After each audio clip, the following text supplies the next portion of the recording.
Boa noite a todos os amigos que nos acompanham nesta live e a quem endereçamos saudações de boas-vindas e expressamos o prazer de tê-los conosco nesta noite. Em particular, cumprimentamos carinhosamente nossos parceiros de estudos e de convívio no CCEPA. Em especial, saudamos nosso querido Milton Medram Moreira, que nos apresentará o tema desta reunião e que é o nosso muito honrado integrante da diretoria do CCEPA. Ouvir o Milton é sempre um prazer renovado e a certeza de novas e significativas aprendizagens. O Centro Cultural Espírita de Porto Alegre, através de mim, sua presidente, com muita alegria, dá início à atividade de hoje. Que possamos todos aproveitá-la. Passo a palavra ao nosso companheiro Salomão Jacob Benchaya, diretor do Departamento de Eventos Culturais e Intercâmbio, que mediará os trabalhos, mas não sem antes registrar a grande colaboração de Beto Souza, diretor do Departamento de Estudos Espíritas e vice-presidente da nossa instituição, que está atuando na técnica desta live e a quem muito agradecemos. Com a palavra, Salomão, por favor.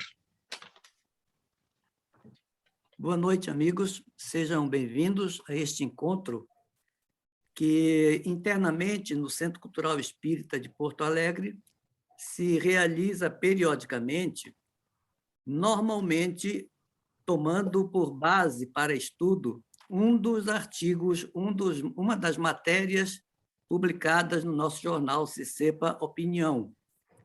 E, desta feita, nós selecionamos o artigo, ou melhor, foi um editorial do Milton Medram Moreira, publicado na edição de março de 2020. O título é O Compromisso do Espiritismo com a Democracia. O Milton vai fazer uma exposição inicial e, em seguida, nós abriremos para as colocações, intervenções dos amigos. Quem estiver no Facebook, por gentileza, faça as suas solicitações para, ou melhor, as suas indagações ou propostas pelo chat.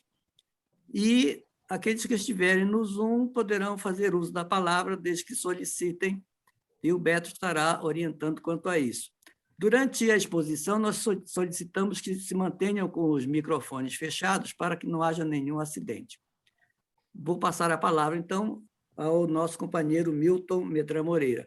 Nós pretendemos encerrar o nosso encontro às 21h30. Muito obrigado. Obrigado, Salomão. Obrigado, Dirce. Obrigado, companheiros de estudos do Centro Cultural Espírita de Porto Alegre. E aqueles que nos honram com as suas participações através do Facebook, ou mesmo diretamente aqui nesta sala de encontro, de reuniões. A divulgação que foi dada a esse evento pode fazer entender que se trata de uma palestra, de uma conferência, o que absolutamente não corresponde à programação. Na verdade, como a Dirce e o Salomão já informaram, é um grupo, é uma reunião dos grupos de estudos que periodicamente se faz do Centro Cultural Espírita de Porto Alegre, com um tema específico e retirado do nosso órgão oficial, que é o CCEPA Opinião. E os nossos companheiros que dirigem o departamento, especialmente Salomão e o Beto, entenderam de colocar sobre exame, sobre discussão, sobre debate, sobre reflexão, um editorial que eu publiquei há alguns meses atrás no nosso jornal, com o título de O Compromisso do Espiritismo com a Democracia. E a gente deve começar por dizer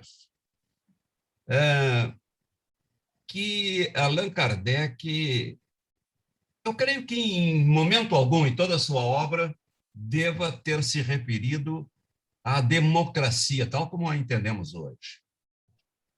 Não era preocupação de Kardec o exame das questões de Estado, das questões, das formas como os Estados deveriam se gerir e das formas de governo. Mas Kardec, isto sim, enfatizou muito as grandes questões da modernidade, especificamente, ou de uma maneira muito especial e muito profunda até, as questões do que hoje nós chamamos de direitos humanos. Se nós pegarmos a terceira parte do Livro dos Espíritos, nós vamos encontrar ali um verdadeiro compêndio de direitos humanos. Quando ele divide em 10 grandes leis, o que ele chama de leis morais ou leis naturais, ou até leis de Deus, porque para Kardec tudo isso é sinônimo, diferentemente da teologia cristã, que dava às leis naturais um sentido diverso do que chamava de leis de Deus. As leis de Deus, para a teologia cristã, eram aquelas formuladas nos seus livros sagrados e a respeito das quais não cabia discussão alguma, porque se tratavam de verdades absolutas, indiscutíveis, tratavam-se de dogmas, tanto que São Tomás de Aquino, que viveu lá na Idade Média, ele dizia que existiam 3 tipos de leis, né? As leis eternas, que eram aquelas provindas da divindade através da revelação, as leis humanas e as leis naturais.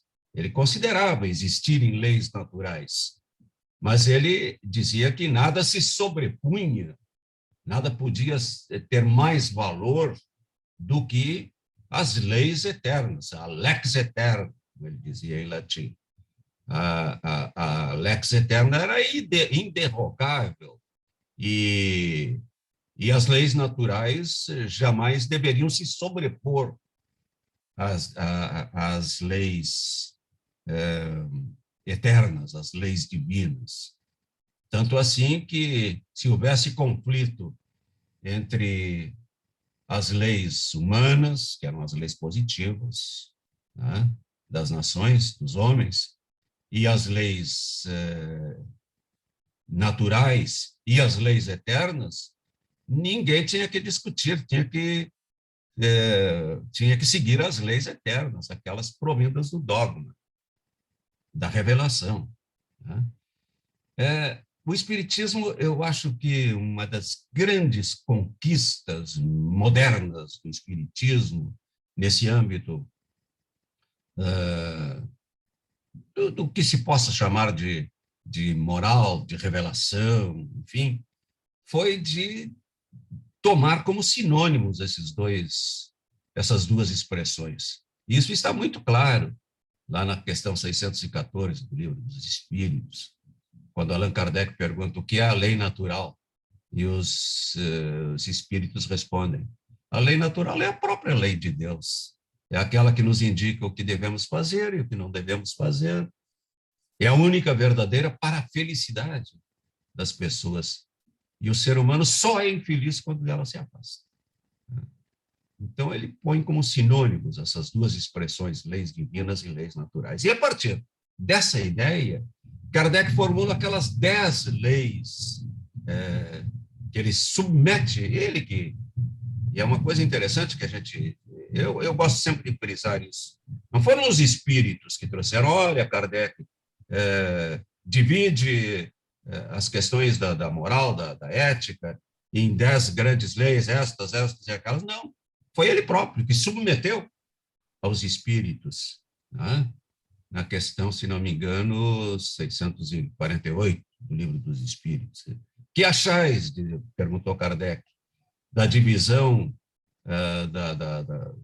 dessa divisão de moral em 10 leis, lei de adoração, lei de reprodução, lei do trabalho, lei de liberdade, lei de igualdade. E aí começam os direitos humanos a surgir com ênfase, né?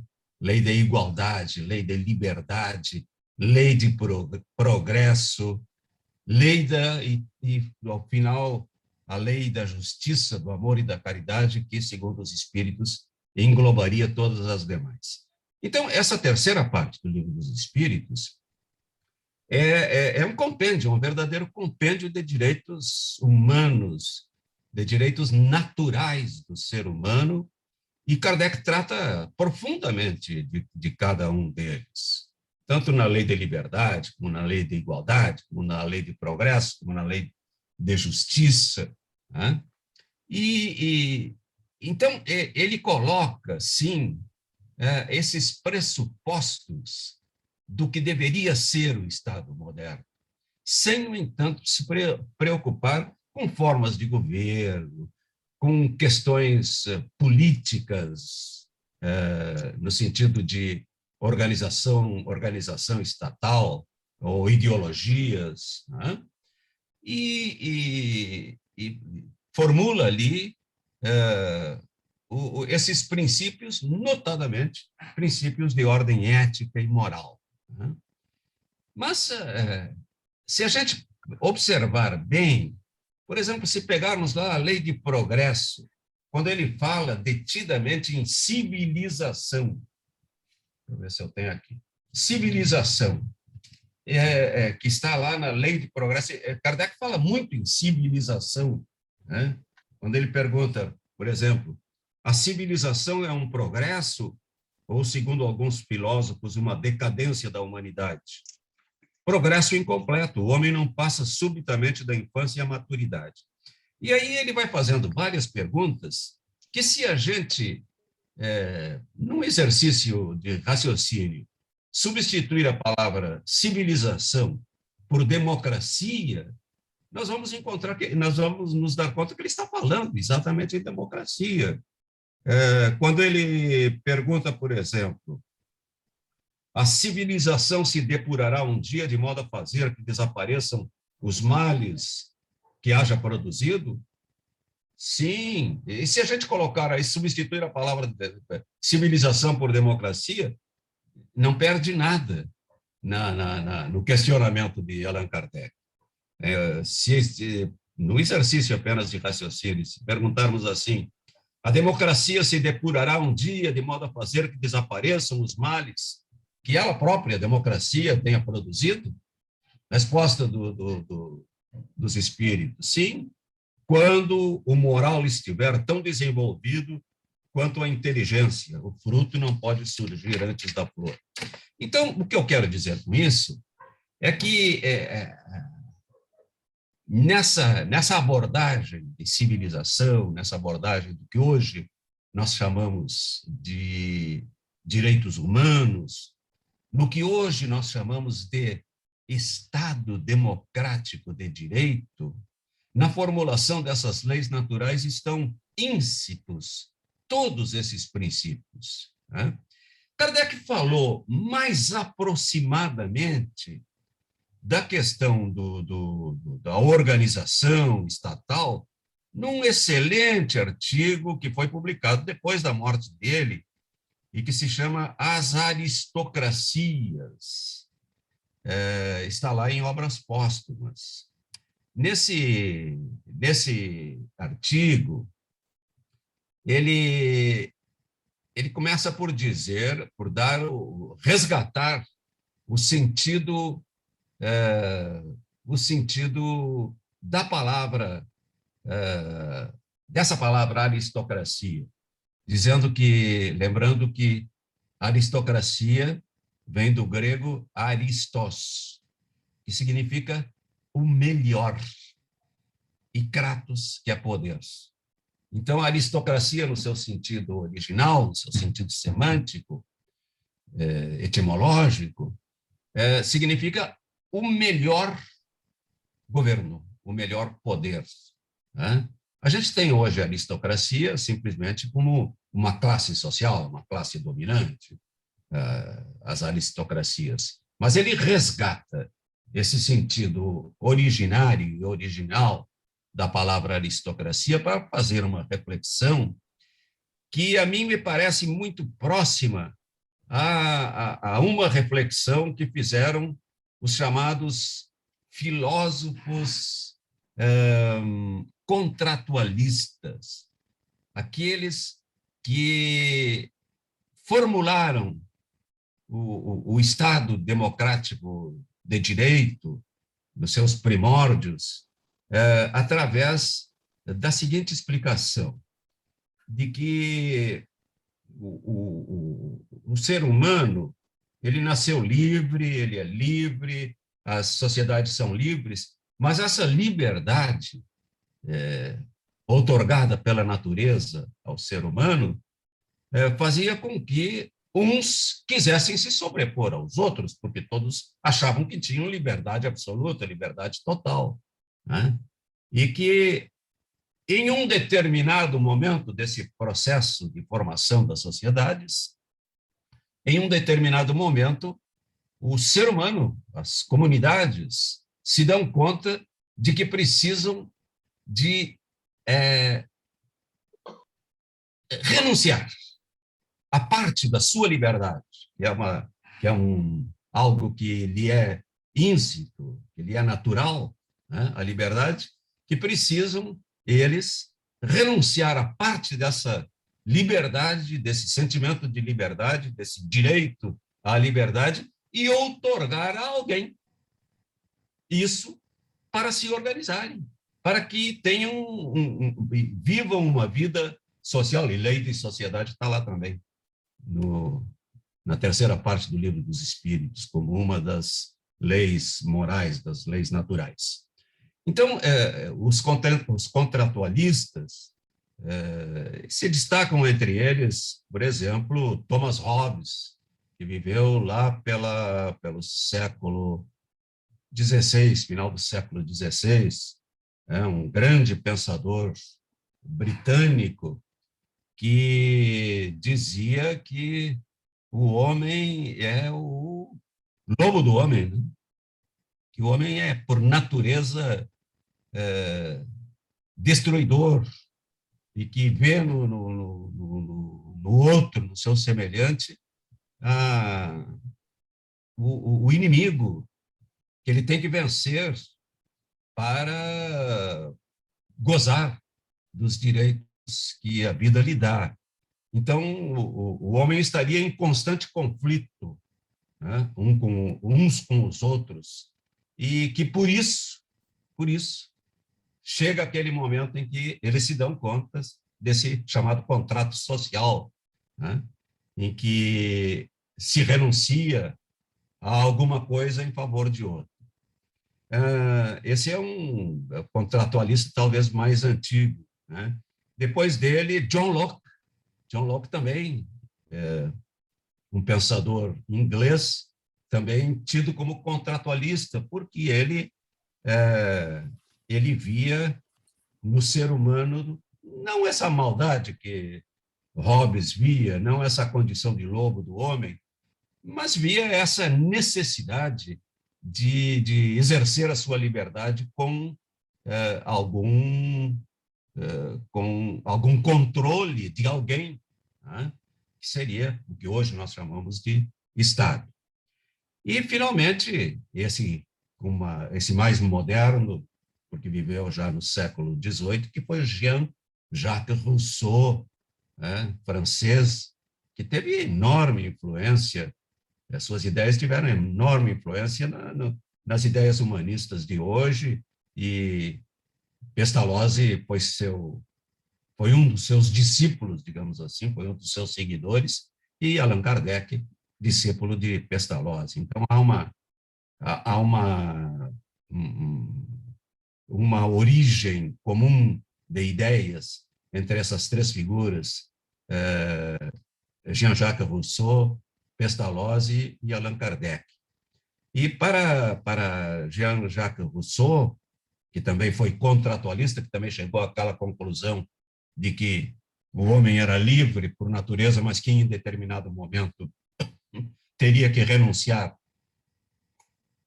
à sua liberdade, a parte de sua liberdade,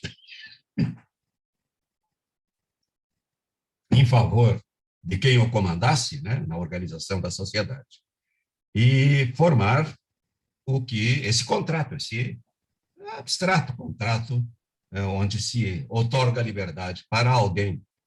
Kardec ele parte também dessa ideia, nesse artigo, de que é necessário esse poder, que alguém mantenha esse poder para que haja uma sociedade organizada. Né? E faz uma explanação onde ele começa por dizer, assim, muito brevemente, né, o artigo é bastante longo, ele começa por dizer que, inicialmente, as sociedades, em tempo algum, prescindem de chefes para se organizarem. Daí a necessidade da autoridade. Esta, porém, vem modificando ao longo do tempo. No início, diz ele, tínhamos a força bruta, depois a força dos exércitos. Na Idade Média, a autoridade passou a ser reconhecida pelo nascimento, pelos nobres que tinham, né, por nascimento, tinham essa condição de nobreza.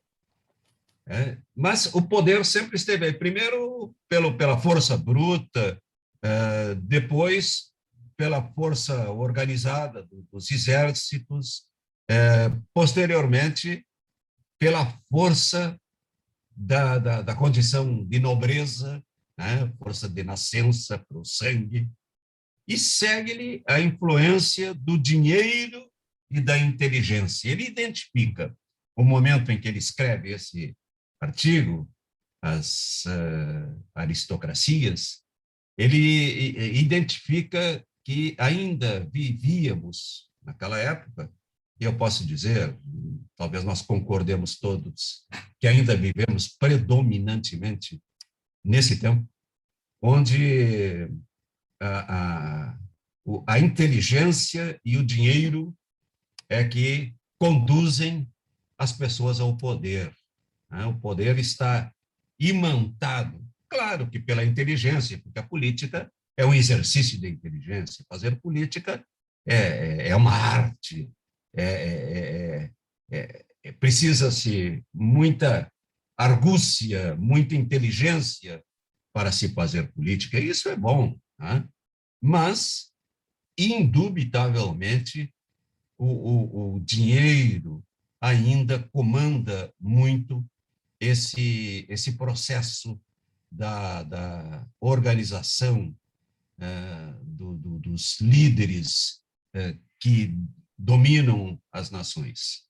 Mas Kardec propõe o seguinte, que depois dessas fases todas, nós viveríamos o que ele chama de aristocracia intelecto-moral. Eu não sei se Kardec era um utópico, né? Se nós podemos considerá-lo assim, ou se, e aí fica para a discussão, ou se nós realmente partimos com todas as dificuldades que a política moderna nos oferece, nós estamos nessa busca de que as nações elas sejam governadas por pessoas que reúnam inteligência e moralidade. Então, essa questão da inteligência e da moralidade domina toda, eu poderia dizer, toda a terceira parte do Livro dos Espíritos, quando ele fala em lei de sociedade, quando ele fala em lei de progresso, quando ele fala em lei da igualdade, quando ele fala em lei de sociedade, não sei se eu já disse, quando ele fala em lei da igualdade, enfim, quando fala em lei de justiça e quando fala em civilização, ele entende civilização exatamente por isso, por aquilo que nós poderíamos chamar hoje de Estado democrático de direito. Então, resumindo, enfim, isso é apenas um tema para abrir o nosso debate, as nossas reflexões de hoje, nós podemos dizer que o Espiritismo não é uma doutrina política, né? É uma ciência que partiu da realidade do espírito, da sua comunicabilidade, e a partir daí deduziu questões eminentemente ético-morais, né? Mas que ele aplica toda essa visão ética e moral que deflui da certeza da imortalidade do espírito, da certeza do progresso, da certeza da evolução para mundos melhores e para transformar esse nosso próprio mundo em um mundo melhor do que é hoje, né? Que depende muito, fundamentalmente, depende desses dois requisitos: inteligência e moralidade. Ele diz em uma das questões do Livro dos Espíritos que a inteligência tem que surgir primeiro, né? Porque o fruto não pode vir antes da flor, mostrando com isso que a inteligência, o desenvolvimento da inteligência é a flor, e que dessa flor, essa flor frutificará em uma ética elevada e que isto se deva aplicar à justiça. Então, sem ser uma doutrina política, sem se preocupar com a organização dos estados, mas falando também muito, lá quando ele fala em civilização, ele fala muito em leis, se as leis humanas, como elas devem refletir as leis naturais, e sobre a melhoria das leis humanas, o progresso das leis humanas, paulatinamente. Ele está se preocupando com questão tipicamente de Estado, que é a questão do poder legislativo. Antes dele, muito antes dele, um outro francês dividiu o Estado em três grandes setores, em três grandes poderes, né? A administração, exercida pelo Poder Executivo, a legislação, né?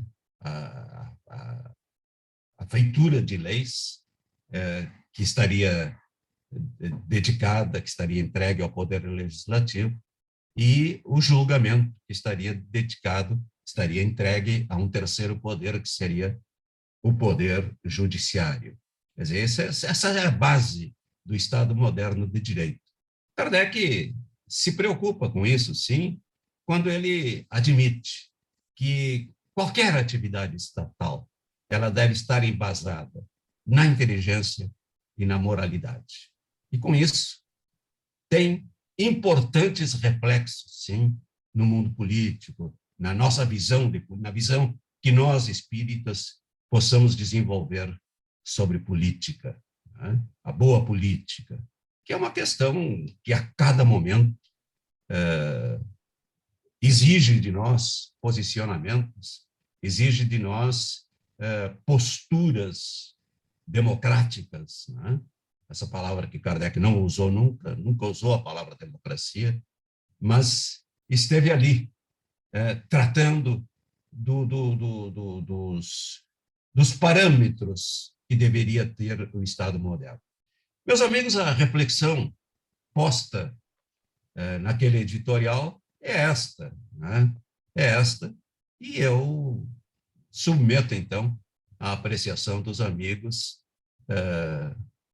ampliações dessas ideias. Muito obrigado.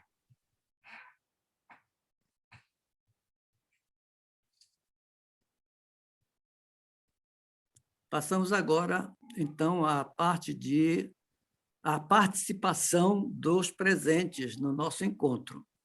Vale perguntar, vale opinar, vale questionar. Então, por favor,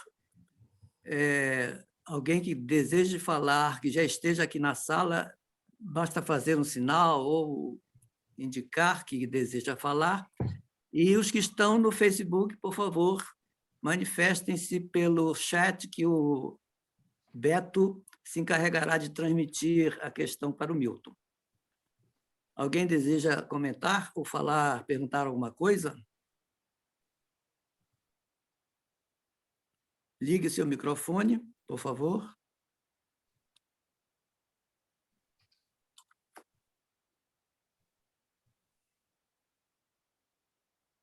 É propriamente uma pergunta, mas eu gostaria que o Milton comentasse um pouquinho. Estava te ouvindo sobre a explanação do que é a democracia, né, de como evoluiu esse conceito e chegou até nós. E eu fiquei pensando, Milton, tantos anos convivendo com o regime democrático, e tantas ainda são as dificuldades humanas de vivenciá-lo em sua genuína concepção. O aspecto que mais me toca, Milton, hoje, é o da solidariedade, da cooperação, que está inerente à ideia de vivência democrática, né? E que está muito presente na filosofia espírita, né? O compromisso com o destino de todos, né? Eu posso, de fato, me chamar espírita, Milton, se eu não tiver um compromisso atuante em prol dos direitos humanos da nossa época? Sem dúvida alguma, né? No tempo de Kardec, Kardec viveu sob uma ditadura, né? Viveu sob o governo imperialista de Napoleão III. Os seus vizinhos ingleses viviam a época, a fase vitoriana, que foi um período da Rainha Vitória, um período duro, um período de conservadorismo, né? Mas, mesmo assim, Kardec desenvolveu tão bem essas questões, né? E realmente ele nos prepara. Ele não entra diretamente nessa questão dos direitos humanos, né? Mas ele trata de cada um deles sob um aspecto, sempre sob uma visão espiritualista, sempre tendo em mente que somos seres em processo de transição e que as nossas organizações são provisórias, né? Mas esses valores, eles estão muito firmes em toda a obra de Kardec, né? Muito presentes e muito firmes na obra de Kardec. Então, Dirce, eu não posso conceber absolutamente que alguém se diga espírita e não cultive interna e externamente esses valores chamados hoje de direitos fundamentais do ser humano, né? É impossível, seria um retrocesso enorme entregar ou admitir que um governante qualquer possa fazer o que bem entender, sem respeitar, né? Sem que tenha em cada um dos seus atos, seja ele executivo, seja ele legislativo, seja ele judiciário, que não tenha a iluminar qualquer um dos seus atos o respeito absoluto por esses direitos que hoje convencionamos chamar de direitos fundamentais do ser humano. O direito à liberdade, o direito à igualdade, acima de tudo, o direito à vida, né? A preservação da vida, a saúde, e que se desdobram em uma gama de direitos hoje, direito à habitação, direito à alimentação, né, e direito à própria felicidade. Hoje se desenvolve no campo do direito, né, também esse entendimento de que o ser humano tem direito à felicidade e que para a felicidade, para a sua felicidade, concorrem esses valores, né, tidos como fundamentais à vida digna, né? Ora, sem cultivar esses princípios, sem aceitar esses princípios, e ainda, muitas vezes, apoiando políticos que declaradamente se voltam contra alguns desses direitos, contra algumas dessas prerrogativas humanas, ora, isso não está de acordo com a filosofia espírita. E isso não tem nada a ver com direito ou com esquerda, porque a violação dos direitos humanos, ela se dá tanto em ditaduras de direita como em ditaduras de esquerda, né? Tem a ver, sim, seja qual for a ideologia, e existem boas ideologias, embora umas tenham propostas diferenciadas das outras, mas, teoricamente, digamos assim, as duas grandes ideologias, o socialismo e o liberalismo, né, que era o que vigorava na época de Allan Kardec, o ser liberal, né,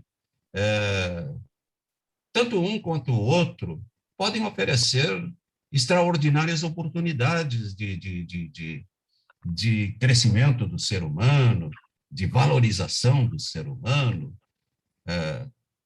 Podemos perfeitamente encontrar, tanto no liberalismo, né, quanto no socialismo, podemos encontrar valores e devemos, em qualquer um deles, salientar, ter como pressuposto os valores de liberdade, de igualdade, de fraternidade, né?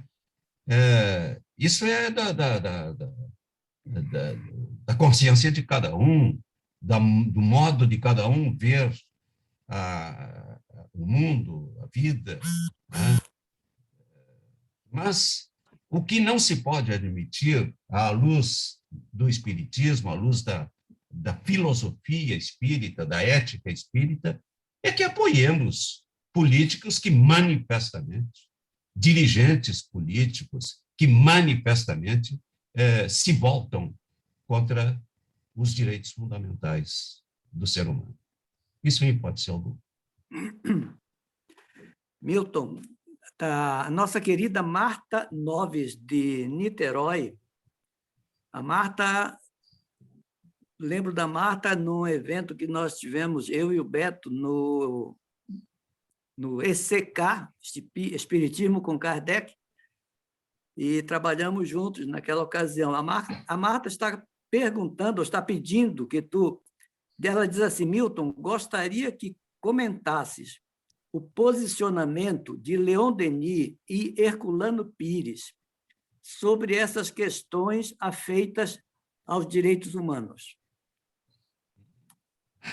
Bom, em primeiro lugar, a minha saudação a Marta, uma querida companheira que eu não conheço pessoalmente, mas com quem tenho me relacionado via internet. Ela é lá de Niterói, do Grupo Espírita Francisco de Assis, para o qual eu já gravei 2 ou 3 palestras, né? A Marta traz muito bem esses 2 autores, extraordinários. Leon Denis se preocupou muito. Leon Denis foi um autodidata, né? Ele era operário e ele tinha uma compreensão da vida de elevadíssimo valor. Escreveu sobre socialismo e cristianismo, né? Buscou interpretar as boas ideias do socialismo à luz do espiritismo, à luz do sentimento de fraternidade, e de progresso, essencialmente de progresso, que o Espiritismo inspira, né, e de solidariedade humana.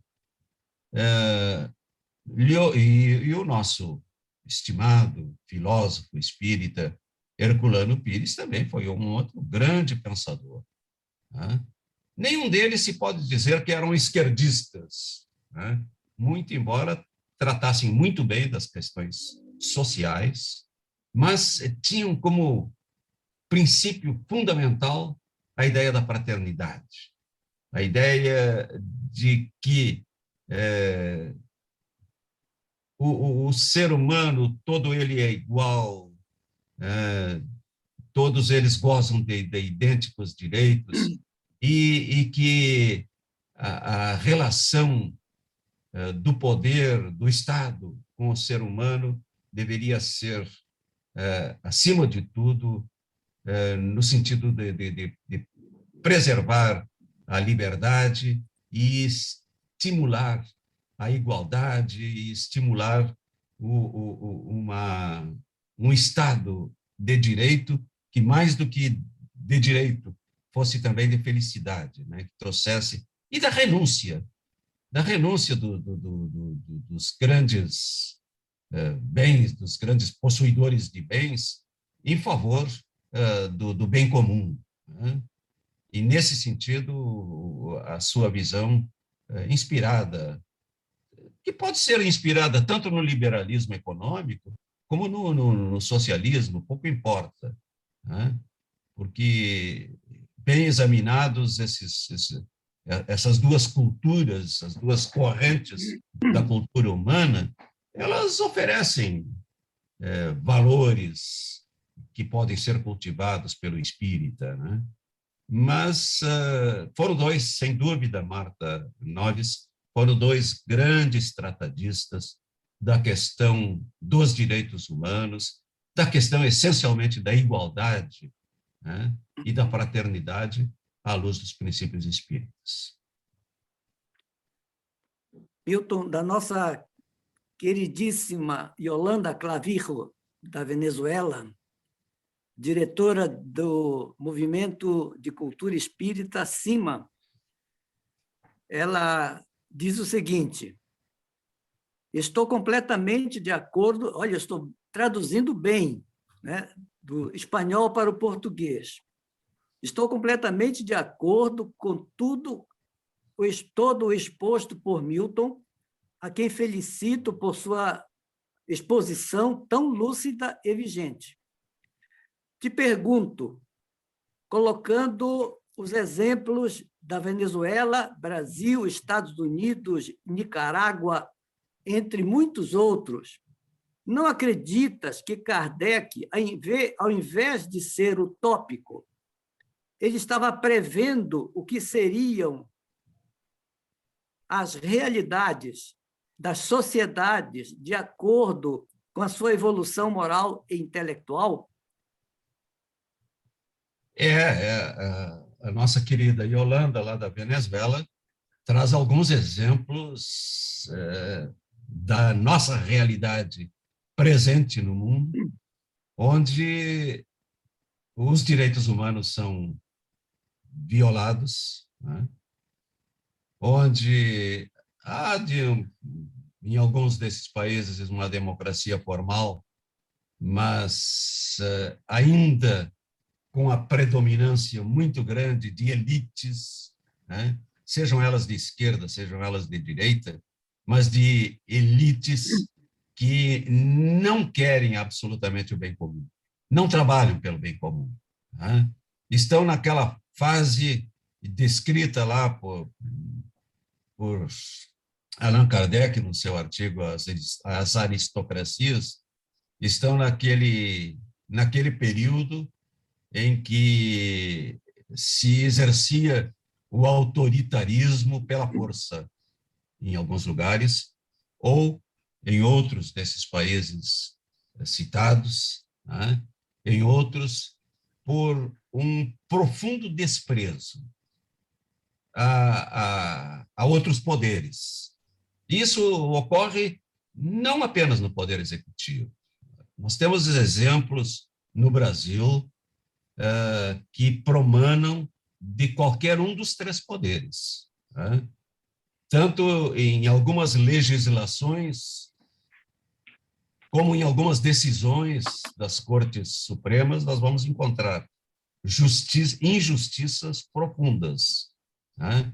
Que mais visam proteger determinadas elites.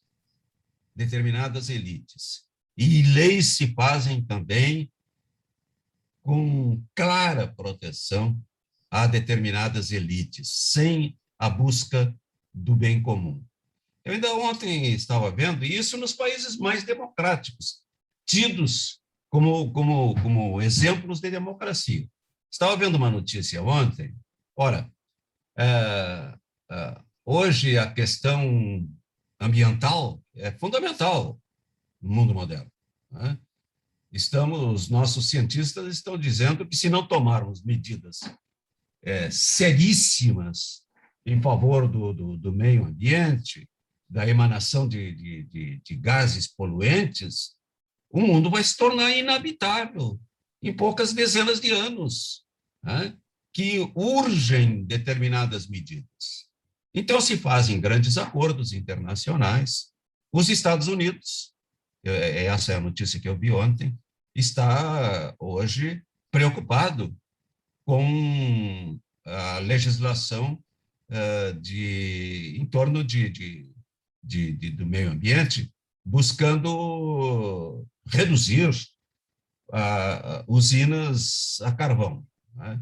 Que o carvão é poluente, né? Então, uma das metas desse governo democrático dos Estados Unidos seria reduzir a existência de usinas termoelétricas, porque teria sido identificado que um dos fatores mais poluidores dos Estados Unidos seriam usinas a carvão. Aí se faz a verificação lá no Senado e se verifica que um determinado senador, que em tudo está de acordo com a presidência da República, do atual presidente, que é democrata, diz que não votará nesse sentido da redução das usinas termoelétricas. Por quê? Porque seu estado, que eu não me lembro qual é agora, é um dos que detém o maior número de usinas e é um dos maiores produtores de carvão. Quer dizer, ele está na busca de proteger interesses econômicos do seu estado, ele está tomando uma posição contra o seu próprio setor político, setor ideológico, contra uma tendência do mundo moderno, que todos nós começamos a reconhecer, e está dizendo que não votará a favor porque prejudicaria economicamente alguns setores do seu Estado. Quer dizer, eu estou dando um exemplo, mas isso está cheio, os nossos parlamentos estão cheios disso, de medidas, de leis protetoras de grandes agricultores, de grandes possuidores de áreas agriculturáveis, né? E a favor do desmatamento, né? E que são leis que protegem esse tipo de ação, de desmatamento, de destruição do meio ambiente em favor da agricultura, claramente em favor de determinada classe social, né?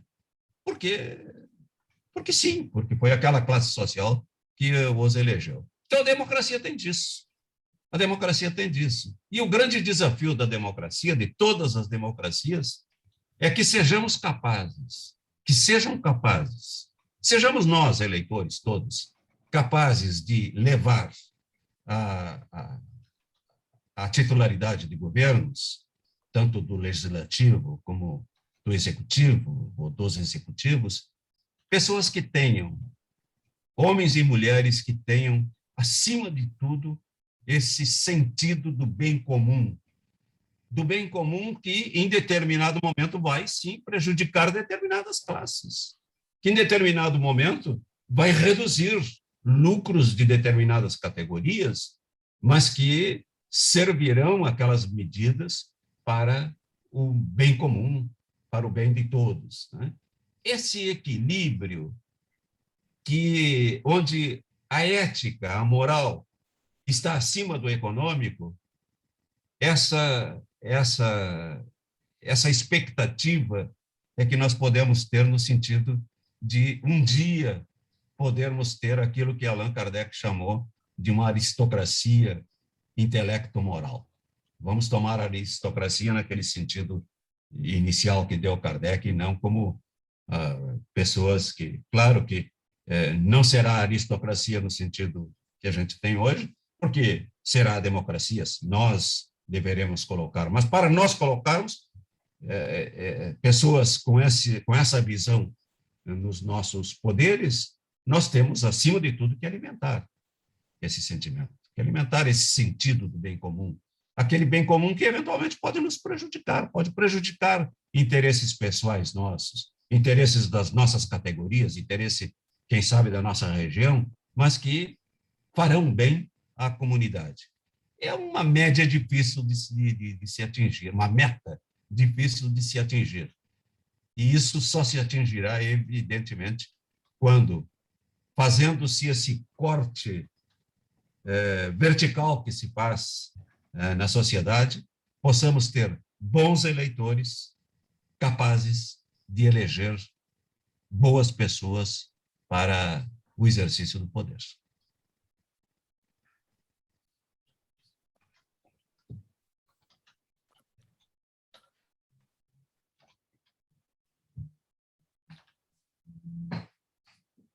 Salomão, o áudio está fechado, tem que abrir o áudio. Temos agora, Milton, uma pergunta do Homero, nosso querido amigo de Pelotas, Homero Var da Rosa, ex-presidente da Associação Brasileira de Delegados e Amigos da CEPA, que ele diz o seguinte: ótima reflexão, Milton. No Estado democrático de direito, todo poder precisa ter, acima de si, um outro que possa controlar suas decisões, quando contrariem a lei magna, a Constituição. Mas se esse poder moderador não toma a iniciativa por temer as consequências pessoais contra os moderadores, o que se deve fazer? Se deve, pelo menos, esperar a próxima eleição para buscar candidatos que possam fazê-lo, não é?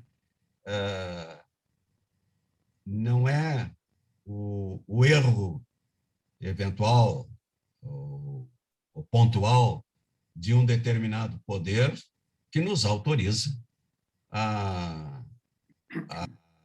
derrubá-lo por vias da força, né?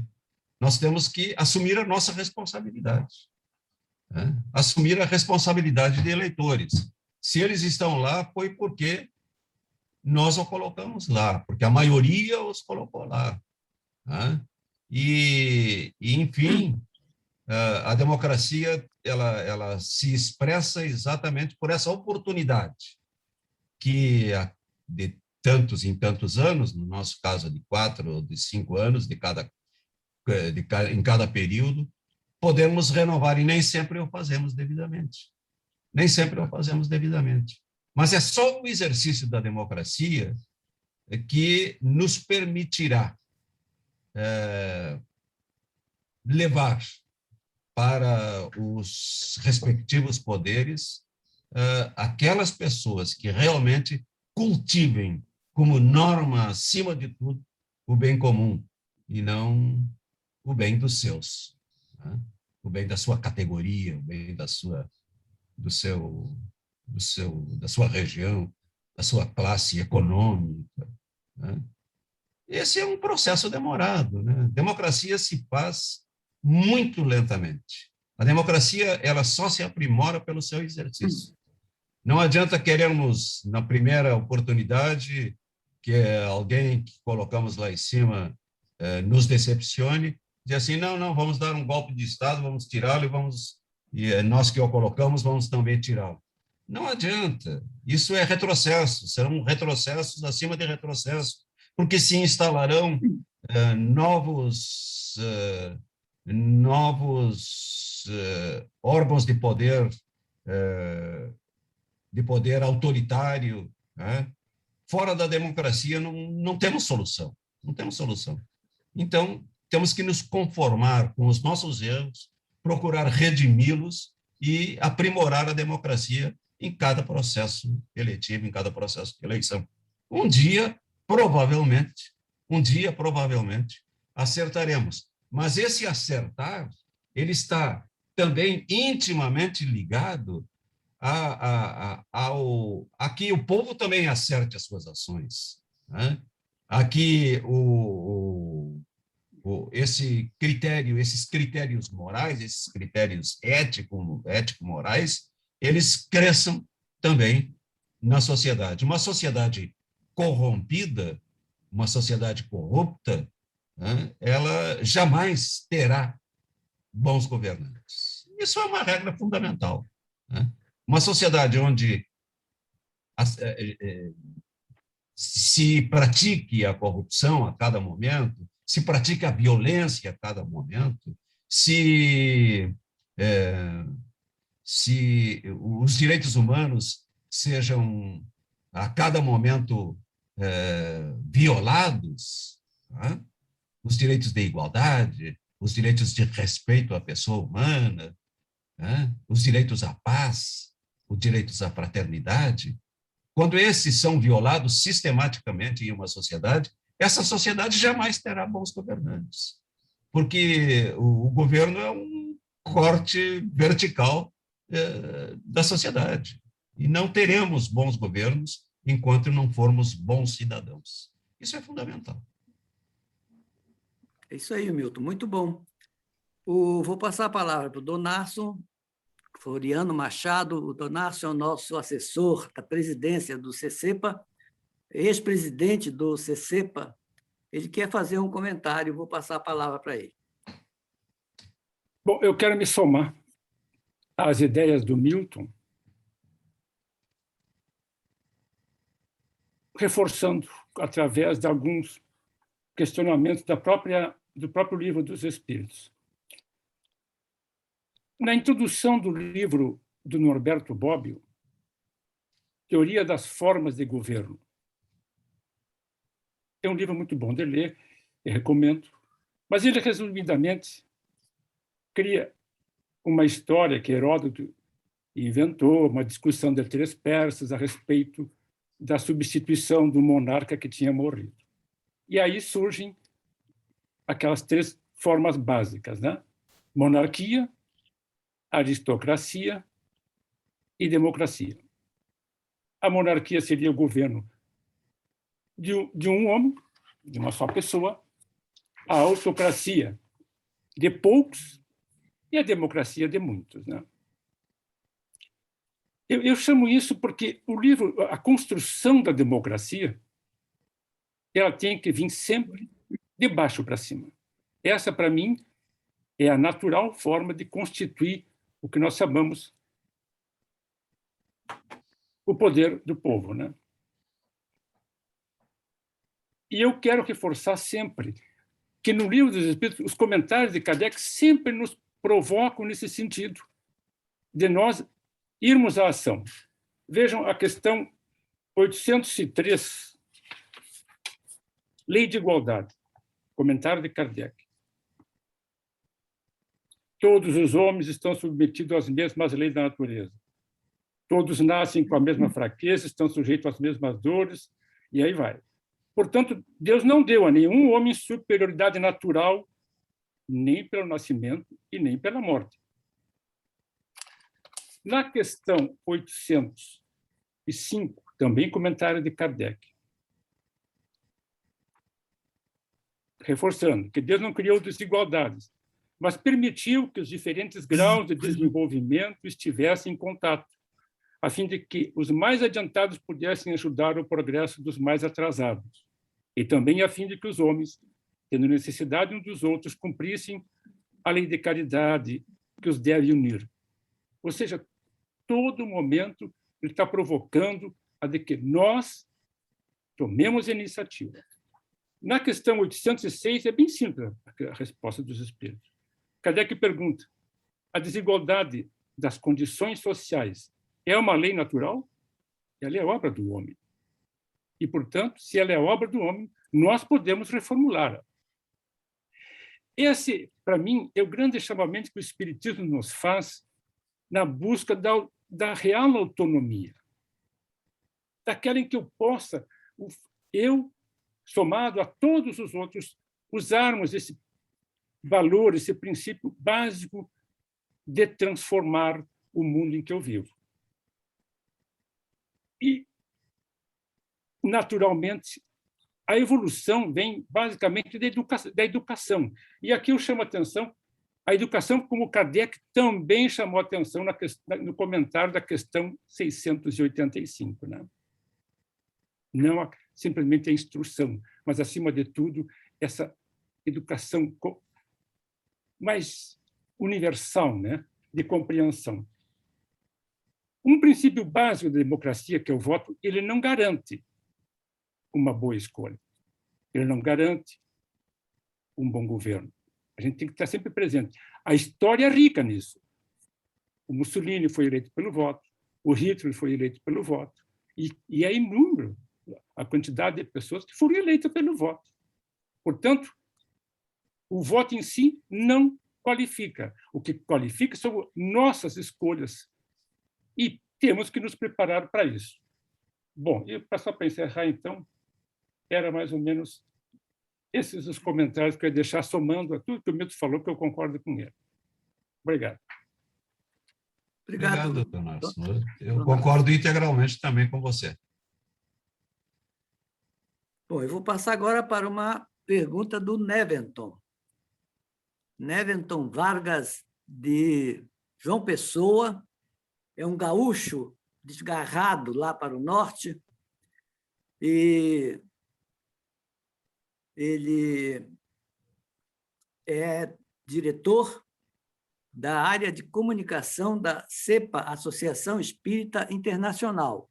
É um dos responsáveis pelo êxito que alcançou o nosso 23º Congresso Espírita da CEPA, realizado há poucos dias. O Neventon nos diz o seguinte: Milton, você acha que a democracia é viável sem uma educação de qualidade para todos, indistintamente? Outra questão. Sabe-se que nenhum Estado totalitário pode se instalar se não houver algum apoio. Assim sendo, não podemos concluir que grande parte da população se omite diante das circunstâncias devido a interesses de parcelas dessa população. Não foi isso que ocorreu quando do golpe de Napoleão III, contemporâneo de Kardec? Não poderíamos dizer que Kardec também se omitiu diante da sua realidade social? Eu não sei se Kardec tinha condições de se rebelar contra o autoritarismo do Napoleão III. Um outro contemporâneo dele se rebelou, mas teve que ir embora, que foi Victor Hugo, né? O grande poeta e escritor Victor Hugo, que se rebelou contra Napoleão III e teve que se exilar lá numa ilha da Grã-Bretanha. Victor Hugo, que também cultivava ideias espíritas, né? Mas, enfim, cada personalidade analisa no seu tempo, né, as condições em que possa trabalhar, em que possa desenvolver o seu trabalho. Para mim, Kardec, ele optou por não se manifestar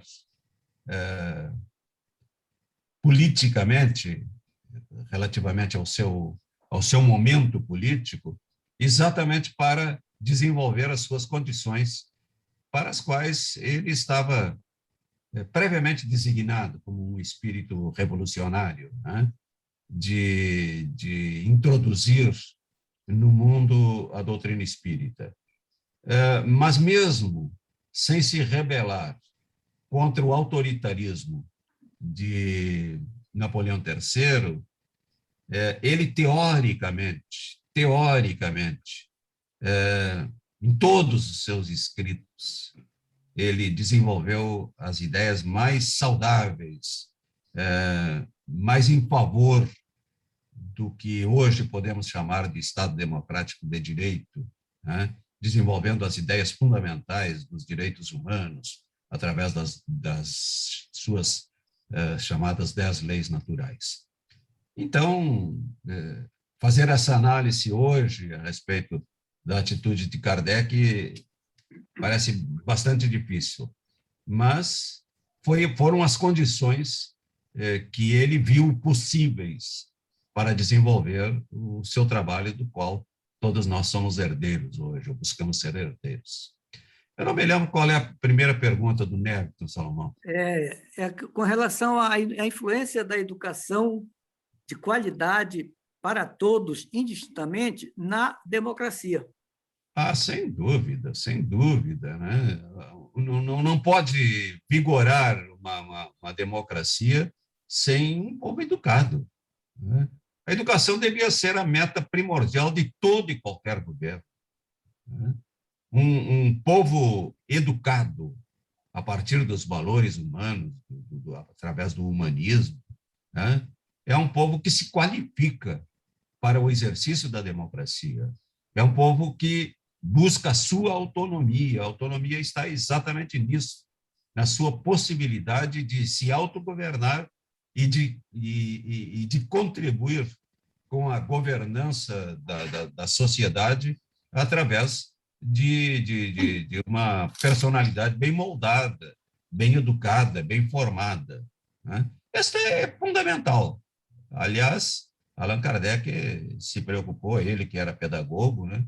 Se preocupou muito e dizia que a educação, dizia assim, não simplesmente a instrução, mas a formação de caracteres. Isso é fundamental no ser humano. Não é, evidentemente, prioridade que temos visto no Brasil e em grande parte dos países que lutam exatamente contra o estado de pobreza, o estado de desigualdade, né? A educação, até hoje, não tem sido uma prioridade governamental. E aí está, e eu não tenho a menor dúvida disso, um dos alicerces desse mal formado Estado, dessa democracia tão às avessas que está se realizando, uma democracia meramente formal, mas onde os verdadeiros interesses da população não são aceitos, não são bem administrados. Por quê? Porque não temos a educação suficiente para exigir dos nossos governantes isso. Eu pergunto para o Beto se tem alguma pergunta, alguma intervenção vinda do Facebook.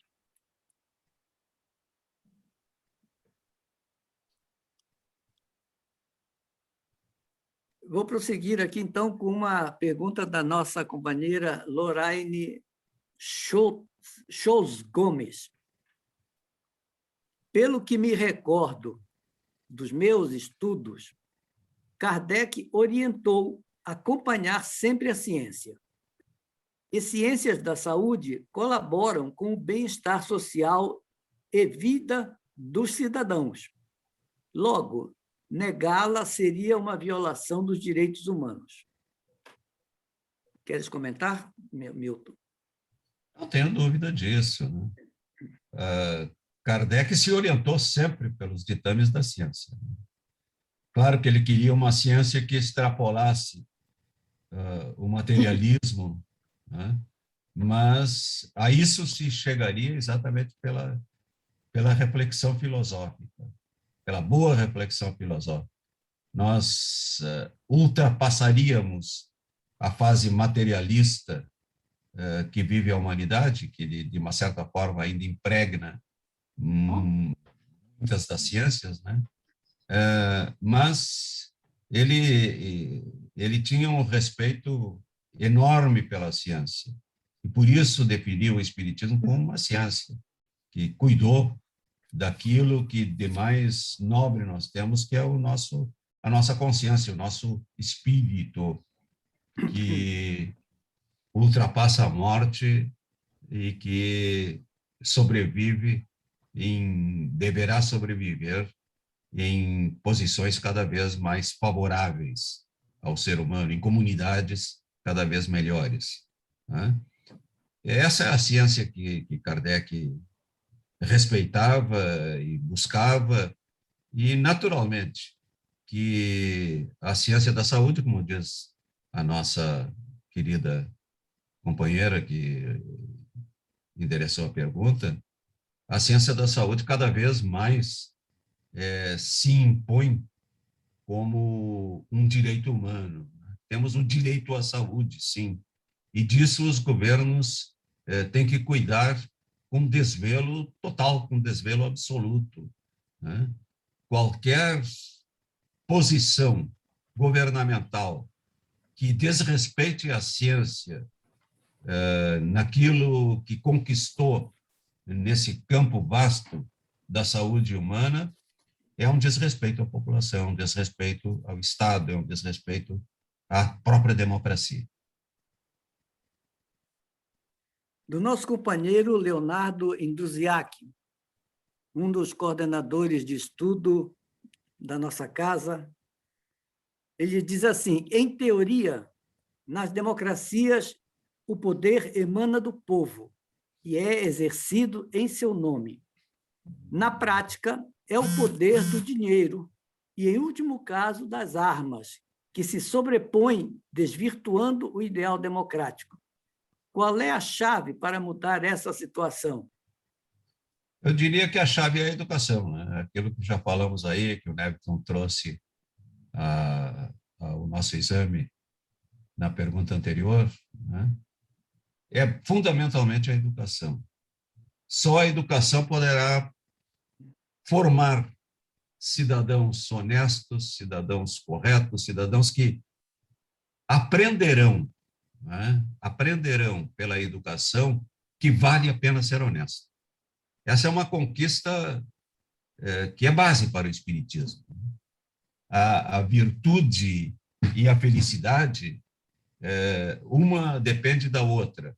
O dia que a humanidade se der conta, que toda a humanidade se der conta de que, sendo honesto, de que, sendo correto, ele será mais feliz individualmente e socialmente, as sociedades onde houver a honesta relação entre os seus cidadãos, a honesta relação entre cidadão e Estado, e entre Estado e cidadão, uma sociedade que se gerir pela honestidade no relacionamento cidadão-cidadão, cidadão-governo, governo-cidadão, será necessariamente, será por consequência inafastável uma sociedade feliz. Está na base de tudo exatamente essa educação. Educação que vai um pouco mais do que a instrução, como dizia Kardec, mas está na formação do caráter do indivíduo, né? Uma sociedade formada por pessoas de bom caráter, uma sociedade formada por pessoas honestas, corretas nas suas relações, será necessariamente uma sociedade feliz e que será capaz, sim, de conduzir ao poder, a gerir essas sociedades, pessoas igualmente honestas e corretas. É aquilo que Allan Kardec chamou de a aristocracia intelecto-moral, que só poderá ocorrer na medida em que a intelectualidade e a moralidade, o conhecimento, vamos dizer assim, o conhecimento e a moralidade forem regras predominantes na própria sociedade. Enquanto não tivermos uma sociedade suficientemente educada e suficientemente honesta, nós não geraremos governos suficientemente educados, suficientemente honestos e suficientemente capazes de fazer uma sociedade feliz. Puxa, o nosso papo está muito bom, mas o nosso companheiro da técnica, o nosso querido Beto, já está avisando que nos aproximamos no final, e eu quero ainda apresentar uma questão trazida pela nossa Doris Noronha. Aliás, eu quero, aproveitando, dizer da nossa satisfação, porque alguns companheiros aqui que eu não estou conseguindo me lembrar, não sei se os conheço, mas que atenderam ao nosso convite e que estão trazendo as suas contribuições. Eu quero dar parabéns à sua presença, congratular-me com a sua presença e agradecer pelo prestígio que estão dando ao nosso encontro. E solicitar para que possamos, se for possível, manter o contato, que deixe ainda no chat, antes de sair, o seu e-mail ou um contato para que a gente possa prolongar, né, o prazer dessas nossas intervenções e dessa troca de ideias. Então, a nossa companheira Doris Noronha está dizendo o seguinte: considerando o cenário... Depois da Doris, eu vou apresentar uma pergunta minha também. Considerando o cenário brasileiro, uma vez que não temos serviços de saúde, educação e segurança pública que possam garantir uma vida digna e atender à demanda apresentada em suas respectivas áreas, como pensar a democracia? Estado democrático de direito me parece fazer parte de um discurso distante da realidade brasileira frente a tantas violações. Pois é, mas qual seria a outra solução que não a democracia? Seria deixar que a força tomasse conta? Simplesmente pela força? Que elites deste ou daquele setor assumissem o poder sem o beneplácito do povo? Todas as experiências nesse sentido foram terríveis. Descambaram em autoritarismos, em governos absolutamente terroristas por sobre o povo. Então, não há outro caminho que não seja a democracia. E a democracia se faz também errando. Nós vamos construindo a democracia na medida em que vamos, pouco a pouco, reconhecendo os nossos erros e buscando acertar, né? É claro que uma sociedade sem educação, uma sociedade que não tem o necessário, a necessária assistência à saúde, ela não está habilitada, não estará habilitada a promover bons governos, a escolher bons governos. É por isso que esses valores fundamentais são necessários, têm que ser implantados. Os direitos humanos têm que ser implantados como pressuposto a qualquer democracia. E não há outra forma de se atingir a democracia que desejamos sem passar por esses estágios indesejados, esses estágios imperfeitos que vão e que devem, pouco a pouco, ir aprimorando o processo democrático. Isso é o que nós espíritas chamamos de lei do progresso. Nós que nascemos simples e ignorantes, que passamos por fases tão difíceis da nossa condição, de nosso estágio hominal, né? Desde aqueles momentos em que agredíamos um ao outro, matávamos uns aos outros para sobrevivermos, até o momento em que estamos, em que buscamos cultivar, pelo menos teoricamente, estamos cientes de que existem direitos individuais que são fundamentais ao ser humano e sem cujo exercício nós não chegaremos a lugar nenhum, né? Esse é o processo. A lei de progresso nos indica que existem caminhos e que existem objetivos, né? Não é violando a democracia que nós vamos encontrar, que nós vamos buscar governos justos. O governo imposto pela força nunca é injusto. Jamais ele será justo. Ele sempre descambará para o beneficiamento daqueles que ali o colocaram, daquelas elites que o protegeram para que assambarcasse o poder. O caminho da democracia, embora tenha essa trilha tão difícil, ou embora atravesse necessariamente processos de aprendizado, esse caminho da democracia é o único capaz de nos levar a uma sociedade melhor, uma sociedade mais justa, né? Mas é a lei do processo, é a lei do progresso que vai nos impulsionar para isso. E a lei do progresso, ela está irmanada com essas outras leis de liberdade, de igualdade, de fraternidade, de justiça, justiça social, né? De caridade, no sentido mais amplo da palavra, né? Que é o reconhecimento das condições do outro, né? A empatia com o outro. Todos esses são fatores que nos levarão a um estágio melhor. E fora da democracia, eu não vejo caminho para atingirmos uma sociedade justa. As sociedades, os governos que ali chegaram através da força, eles sempre privilegiarão a força sobre o direito. Sempre. Muito obrigado, Milton. Bom, o que eu queria trazer é uma questão já recorrente nos nossos meios, né? É aquela questão da discussão da política nas casas espíritas.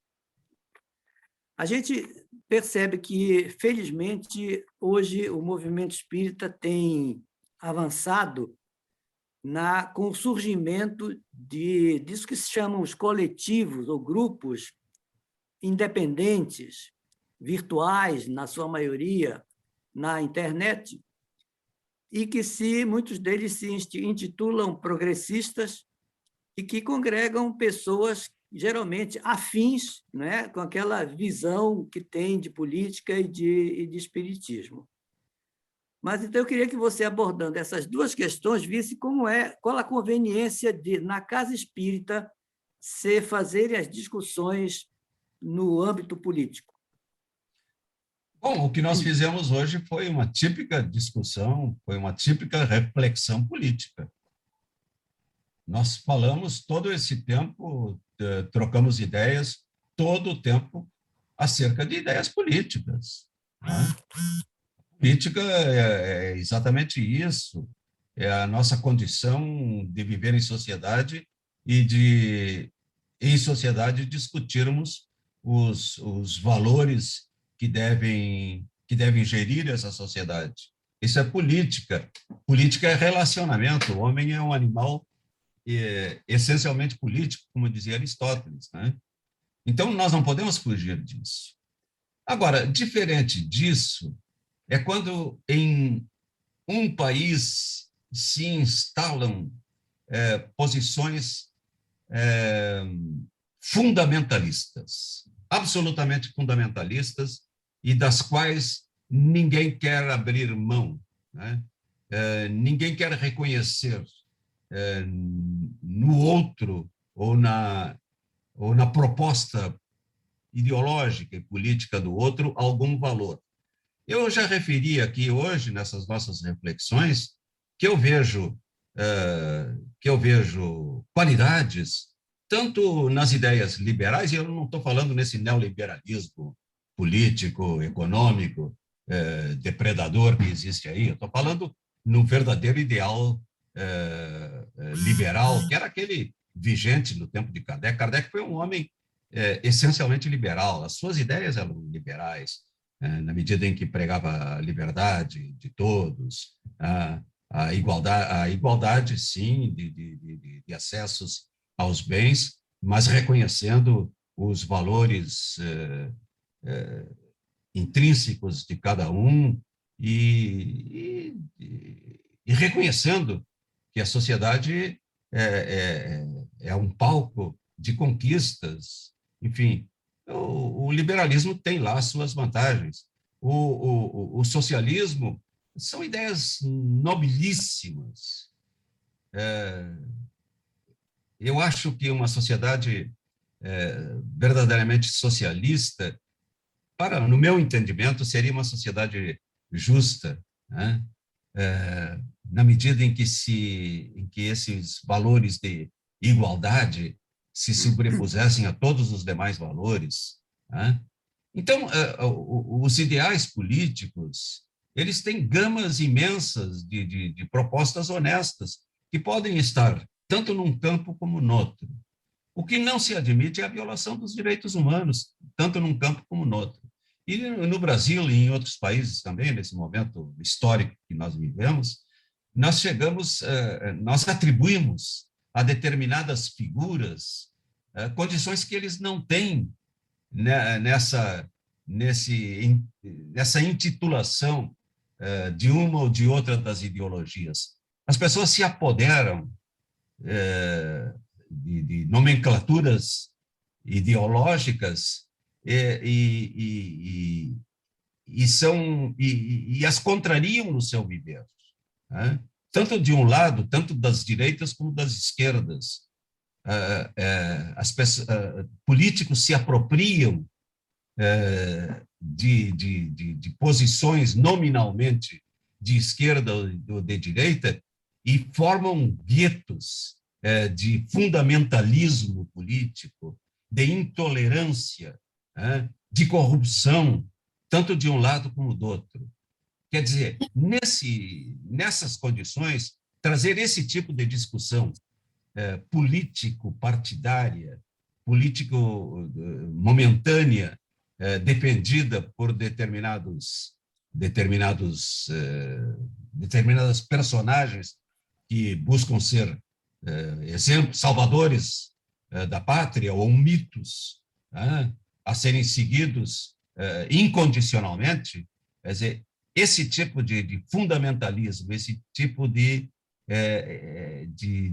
extremismos políticos que não podem ser discutidos absolutamente, não devem ser discutidos na casa espírita.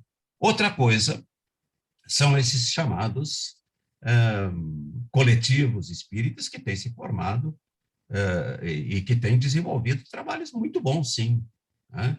Na medida em que um grupo que se afiniza ideologicamente, que tem honestas ideias, né? Seja no campo do liberalismo, eu não tenho visto nesse campo nenhum grupo, seja no grupo do socialismo, né? que tomem aquelas ideias fundamentais de uma ou de outra ideologia no sentido do bem comum, né? E que discutam isso naquele grupo que se afiniza exatamente por comungar dessas ideias. Kardec chamava isso de comunhão de pensamento, né? Quer dizer, formar grupos que pensem igual, que tenham ideias semelhantes, para, a partir das suas ideias, promoverem o bem, né? Eu acho isso ótimo. Né? Agora, na casa espírita, que abriga, que recebe pessoas de diferentes condições sociais, políticas, com entendimentos, às vezes, muito diferentes e, às vezes, muito deturpados de política, porque são formados politicamente exatamente por esses extremismos, inspirados em pseudo-líderes mitológicos, míticos, ou que se dizem salvadores da pátria, né? Que se dizem capazes, que se dizem chamados até, às vezes, por Deus para resolverem os problemas humanos, e Deus não se mete nessas questões, porque essas questões são nossas e não de Deus. A sociedade deve ser gerir pela sua autonomia e não por enviados divinos que venham aqui para resolver problemas humanos. Né? Então, pessoas que estejam imbuídas dessas ideias de fanatismo, de extremismos políticos, às vezes qualquer discussão ela se torna indesejável, ela se faz capaz de desunir aquele grupo que tem outros objetivos fundamentais. Né? A doutrina espírita foge desses extremismos, dessas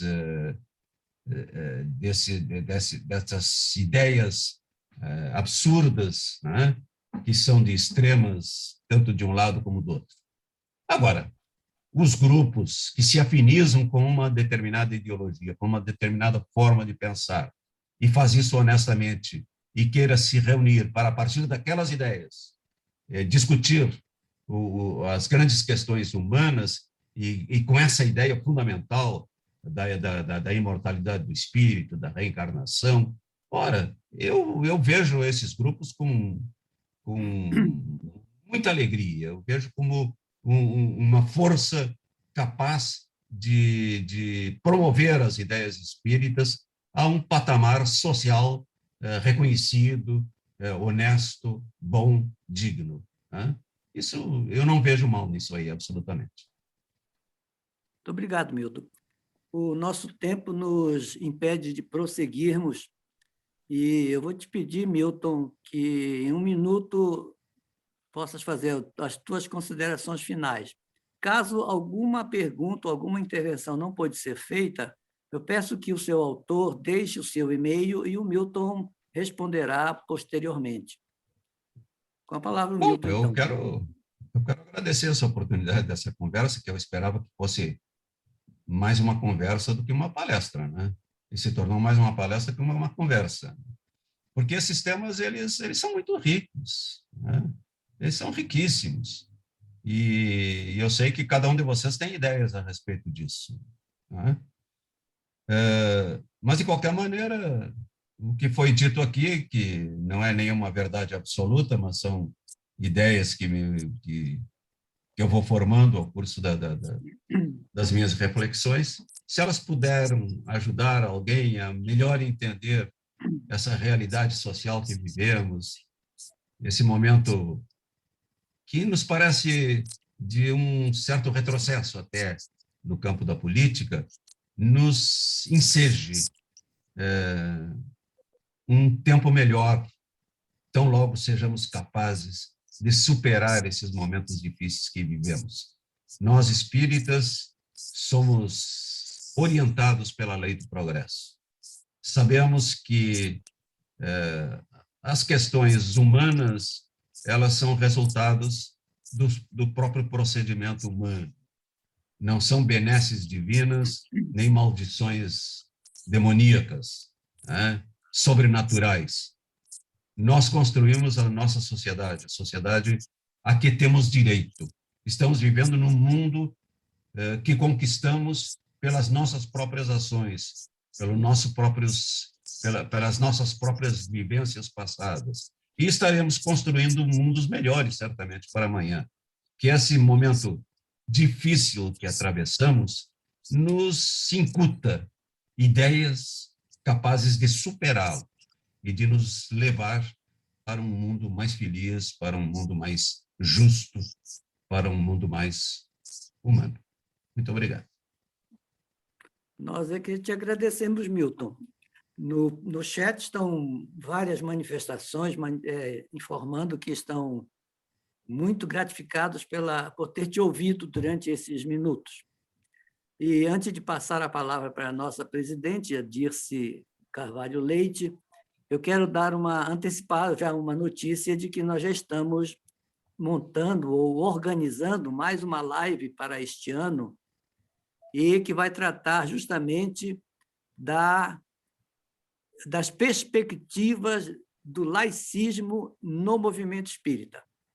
Vamos convidar pessoas gabaritadas para tratar desse assunto e já estão convidados em data que nós avisaremos oportunamente. Muito obrigado. Passo a palavra, então, agora a Dirce. que eu posso dizer, encerrando, é que foi uma noite muito fértil para todos nós que nos preocupamos com esse compromisso do espiritismo e de nós todos espíritas com a democracia. Eu anotei assim poucas frases do Milton que vão ficar ressoando em todos nós, com certeza. Quando ele disse: a democracia só se aprimora pelo exercício. As crises também nos educam. E quanto? Unir a moralidade à nossa inteligência. Quantas chagas sociais nós constatamos fruto desse desequilíbrio entre moralidade e inteligência dos nossos governantes e de muitos líderes que elegemos. O sentido do bem comum, que é a essência da democracia e que o Milton tanto frisou. Uma sociedade sem este sentido, com certeza, é uma sociedade doente. O individualismo e a competição são sintomas desta doença, quando exacerbados. Ter consciência das necessidades e dos direitos coletivos são exigências da vivência democrática, cujos valores estão no cerne da filosofia espírita que todos nós abraçamos. Essa consciência para o espírita fatalmente redundará numa vivência de engajamento pelas causas, nas lutas pelos direitos humanos que são negados a tantos irmãos nossos em humanidade. Reflexões importantes que o Milton deixa para todos nós.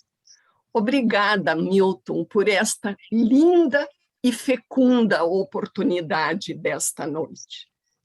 Obrigada a todos vocês que se uniram a nós para aprofundar esta preocupação que deve ser de todos nós. Com certeza, saímos deste encontro com muito para pensar e aprofundar, e especialmente com muito para agir. Esse era o objetivo do nosso encontro. Obrigada, em nome de todos os amigos do CCEPA, aos organizadores, ao Beto, ao Salomão e ao próprio Milton, e especialmente a todos vocês que nos brindaram com tantas colaborações, com a sua presença e com a sua atenção. Muito obrigada, uma noite feliz a todos vocês e que possamos nos reencontrar na live próxima que o Salomão já deu o spoiler. Uma boa noite a todos vocês. Boa noite. Obrigada.